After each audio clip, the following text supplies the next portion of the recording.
ऋतु, तुमने फिर से बाथरूम का नल खुला छोड़ रखा है। देखो कितना पानी बेकार हो गया। निशांत अपनी पत्नी से बोला। अरे तो क्या हुआ, थोड़ा पानी बेकार हो गया तो बिल तो देते हैं हम। मैं बस नहाने जा रही थी कि कॉल आ गई और पता ही नहीं लगा कब आधा घंटा बीत गया। मुस्कुराते हुए ऋतु बोली और नहाने चली गई। निशांत, जो पत्नी की लापरवाही से परेशान था, अपना गुस्सा पीकर रह गया। ऋतु, ये सारी लाइटें क्यों जला रखी है तुमने? तुमसे कितनी बार कहा है, जरूरत हो तभी लाइट जलाया करो। शाम को निशांत ऑफिस से आकर बोला। मैंने भी तो तुमसे कितनी बार कहा है, मुझे पूरा घर जगमगाता हुआ पसंद है। अब इतनी सारी लाइट जलाने को ही तो लगी है ना। कंजूसी की भी हद है आपकी। ऋतु गुस्से में बोली।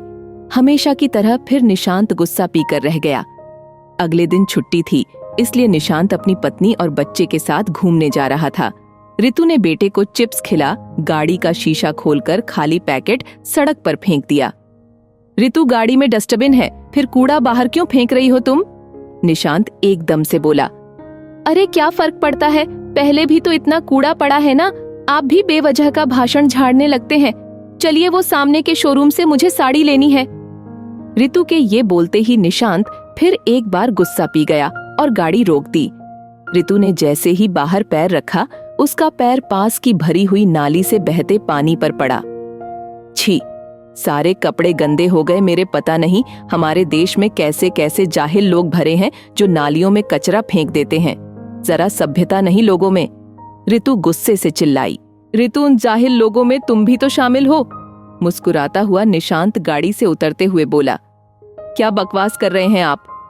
निशांत की बात सुन ऋतु का गुस्सा और बढ़ गया। क्यों, अभी कुछ देर पहले तुमने भी तो चिप्स का पैकेट सड़क पर फेंका। वो पैकेट हवा से उड़कर ऐसे ही तो नाली में जाएगा।